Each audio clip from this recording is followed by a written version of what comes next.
Olá, estudantes da segunda série, tudo bem com vocês? Sejam muito bem-vindos a essa aula de História, eu, professor Paulo Brito, Jéssica, nossa intérprete, com vocês. Vamos dar uma olhadinha nos objetivos dessa aula, né, que fala sobre absolutismo, né? Então, compreender aí as características do regime absolutista, o que levava um regime a ser absolutista, e identificar as monarquias absolutistas europeias no período da Idade Moderna, né? Então, quando a gente vem para a modernidade, a partir ali do século XV, nós vamos ter essas características, né, marcantes do absolutismo. Então, aqui você conhece algum país que atualmente tem a monarquia como forma de governo? Né? Você se recorda de algum país?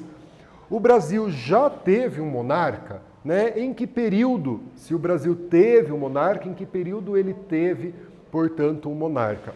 Então aqui, né, vários países, né, no mundo todo mantêm a monarquia como forma de governo.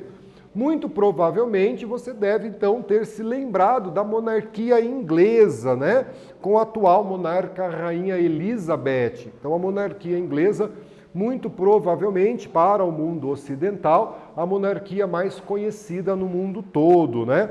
E a Rainha Elizabeth está aí no poder há mais de 60 anos.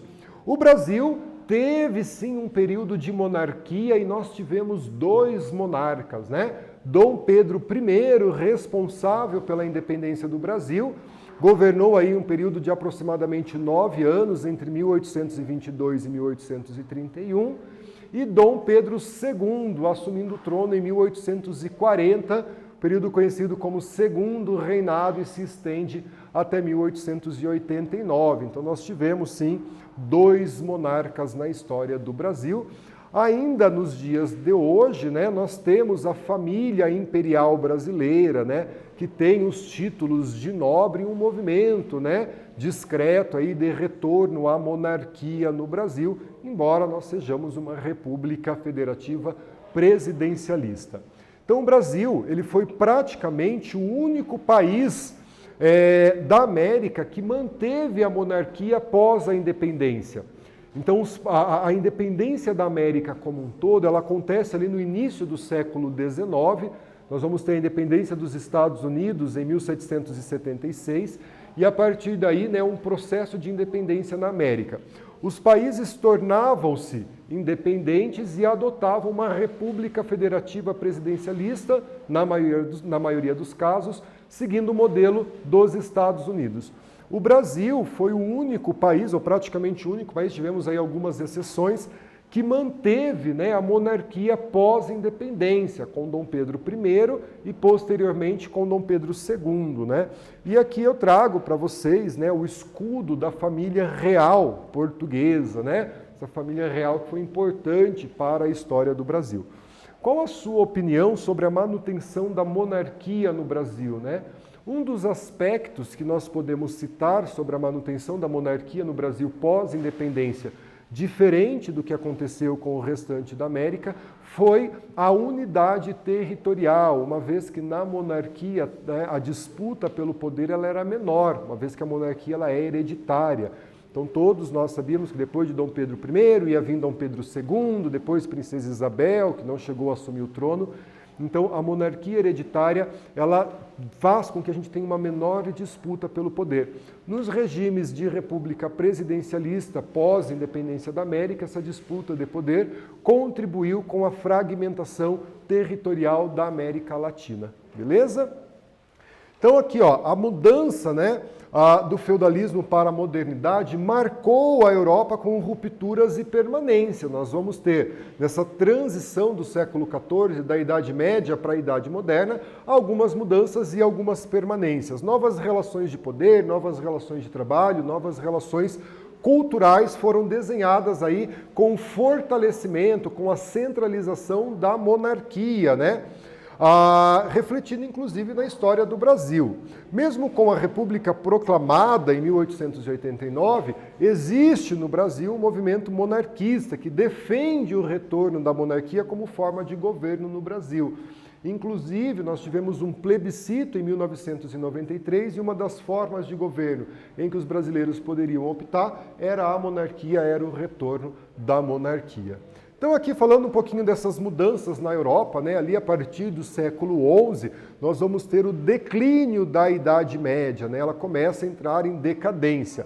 E com isso vai ocorrer aí um crescimento do comércio, né, entre as cidades e a formação de um novo grupo social que é a burguesia, composta basicamente de mercadores e artesãos, ali nessa reprodução de uma obra marcando as feiras medieval, esse comércio, né, esse retorno do comércio com a decadência do feudalismo, né? Então as pessoas passam a sair do feudo e passam a fazer o comércio nas feiras. Então essa mudança que a gente vai ter na Europa.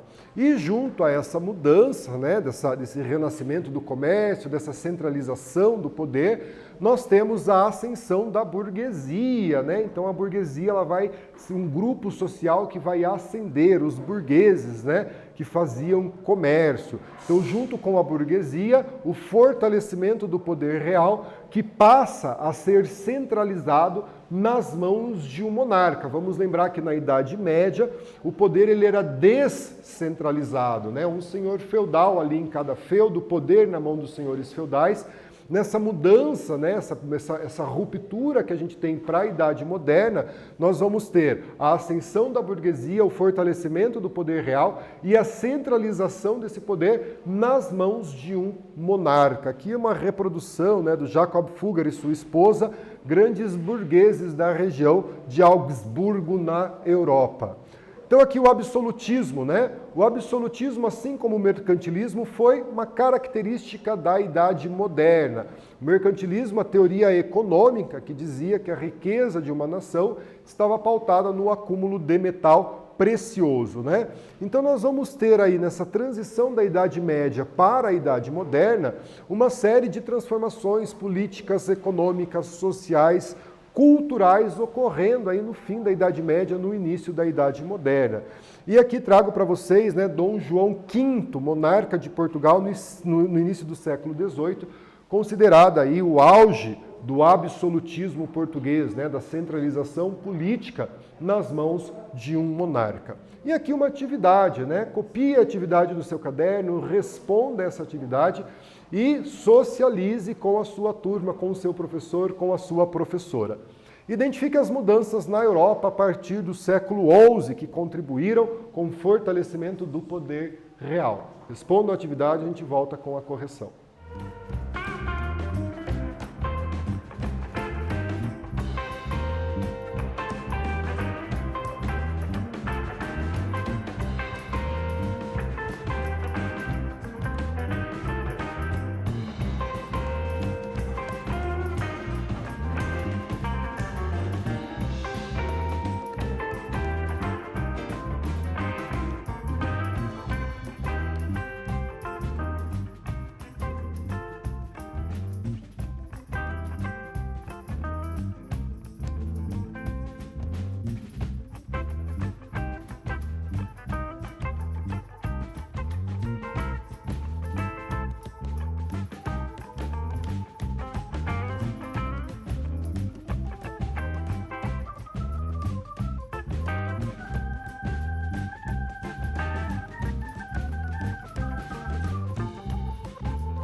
Galera, vamos corrigir a nossa atividade, né? Então, identifique as mudanças ocorridas na Europa a partir do século XI, a decadência do feudalismo da Idade Média, que contribuíram com o fortalecimento do poder real. Que uma possibilidade de resposta, né?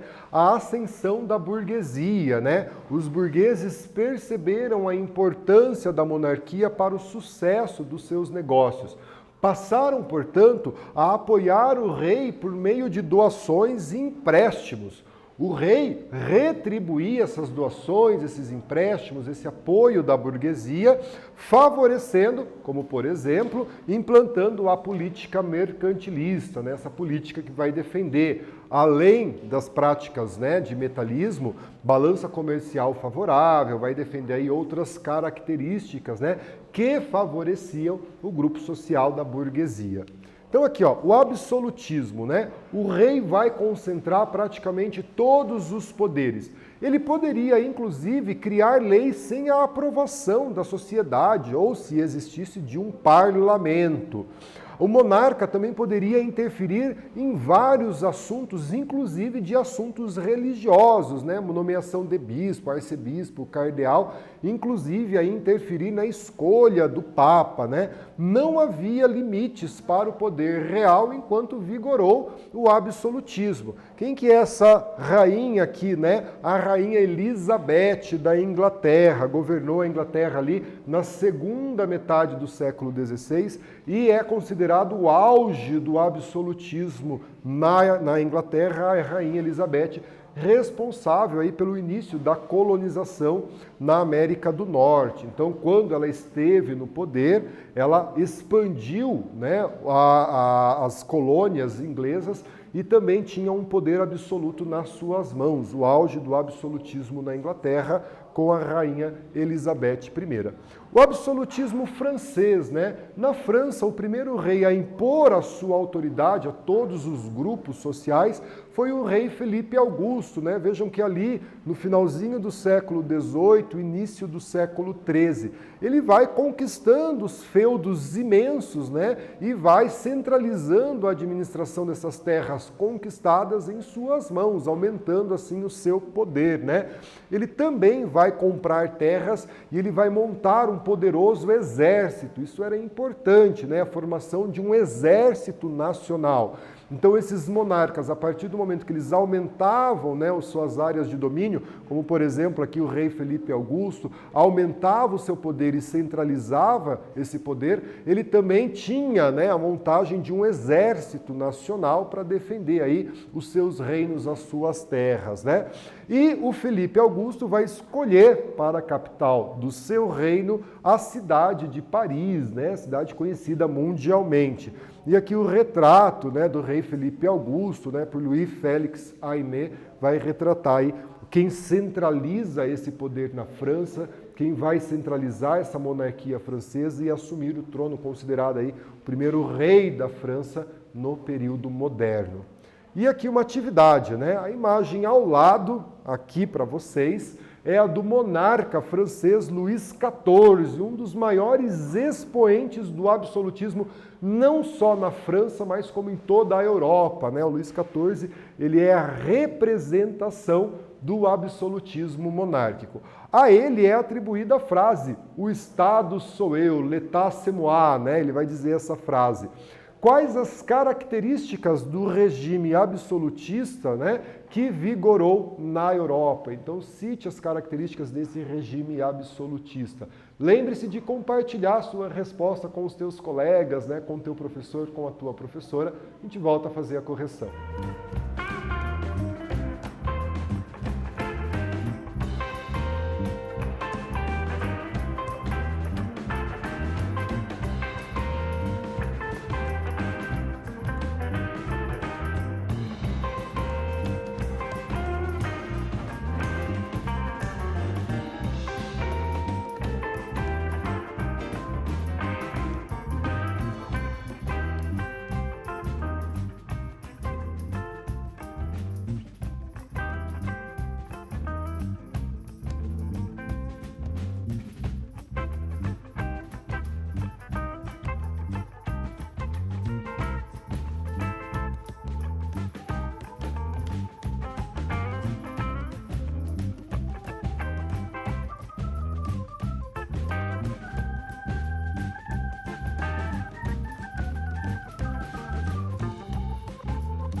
Pessoal, vamos então corrigir a nossa atividade, né? A gente tem aqui, né, a imagem do rei Luís XIV, o auge do absolutismo não só na França, como, né, na Europa como um todo. A ele é atribuída a frase "o Estado sou eu", e a gente tem uma pergunta, né? Quais as características do regime absolutista que vigorou na Europa? A possibilidade de resposta, né? Denominamos absolutismo o modelo de regime presente em larga escala, né, em vários países da Europa, no fim da Idade Média e no início da Idade Moderna, onde o poder do rei ele é absoluto, né, não sendo regulado por nenhuma forma, parlamento ou algum órgão, e por nenhuma instituição ou lei. Então ele está acima das leis, né? A lei emana do próprio rei. O monarca tomava e impunha suas decisões de forma absoluta. Até havia, né, um conselho de ministros que orientava o rei, mas a decisão final cabia a esse monarca absolutista.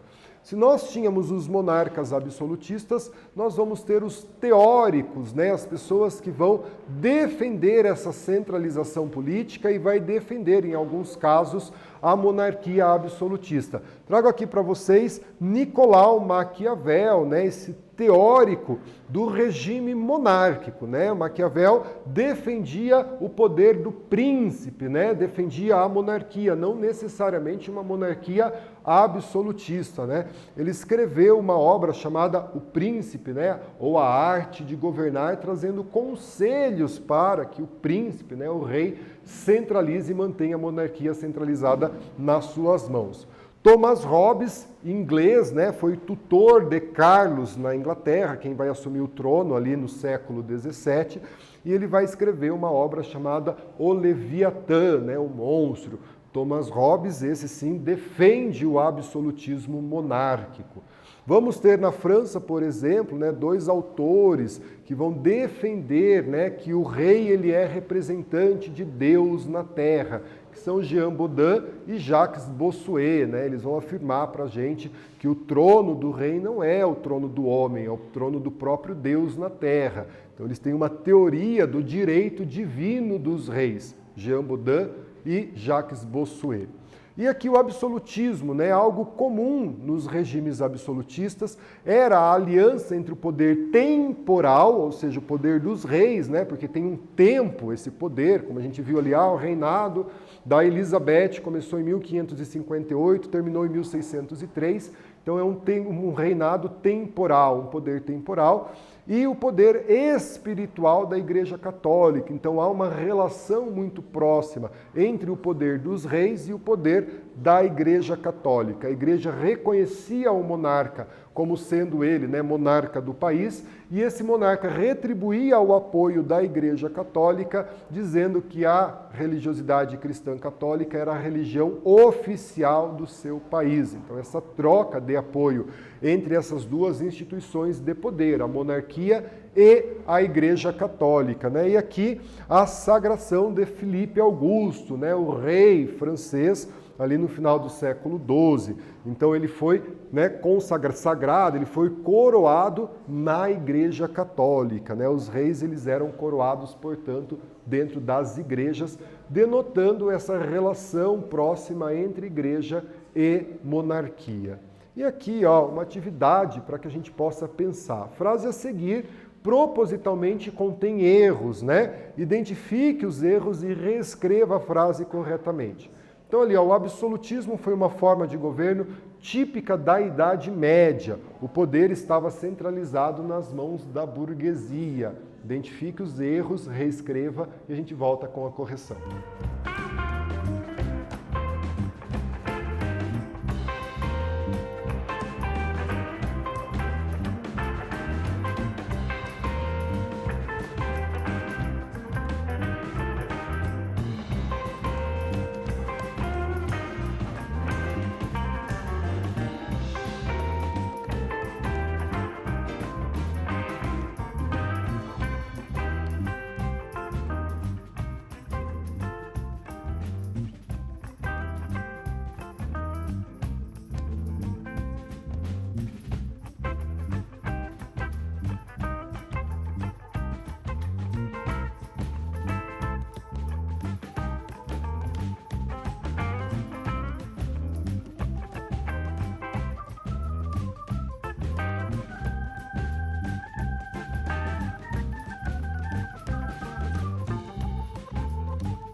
Pessoal, vamos corrigir a nossa atividade, né? Então a frase a seguir contém propositalmente erros que você deve identificá-los e reescrever a frase de forma correta.